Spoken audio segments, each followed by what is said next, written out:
Hello， 各位醫鬆嘅讀者，大家好，我係阿 K。唔知道大家有冇試過食飯冇錢俾，又或者搭巴士嘟唔到八達通嘅情況呢？最近我去咗八達通新服務 OEPay 嘅 PressCon， 知道呢一項嘅新服務呢，就係同頭先我講嘅情況有關。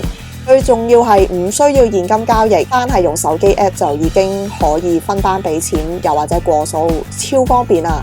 想知點樣操作嘅話，不如聽下八達通嘅同事點樣講解啦。譬如你如果同朋友去睇戲，咁好多時咁你都要同佢哋收翻錢嘅。咁我哋可能有收錢呢一個 function 啦。咁呢一度我哋就可以即係加入一個選擇嘅相片，例如我頭先可能同個朋友睇戲喎，咁可能影咗張戲飛落去啦。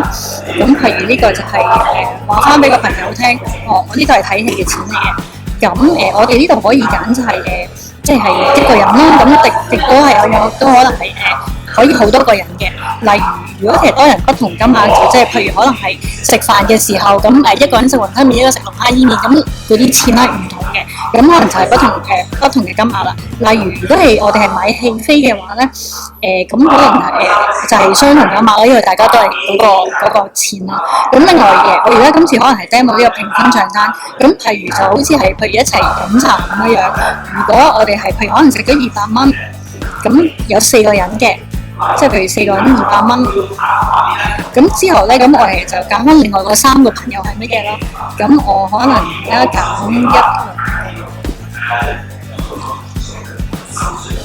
係啦，咁3個咁就見到其實就每個人係俾50蚊嘅，加埋自己。咁我哋一發送咧，咁呢一個 request 咧就會喺其他嘅朋友嗰度收到到。咁另外咧，第二個 function 就係即係轉入同埋轉出卡。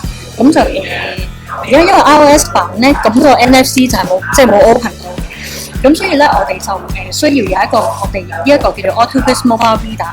咁佢係用藍牙嚟操作嘅。我轉出啦，我就落卡。咁譬如我落10蚊啦。咁跟住佢哋就溝通咗，咁呢個時候我買卡落去咧，咁就即係試嗰個 name 啦，咁佢就會，咁呢個時候咧就已經確認咗嗰個已經轉咗錢落去。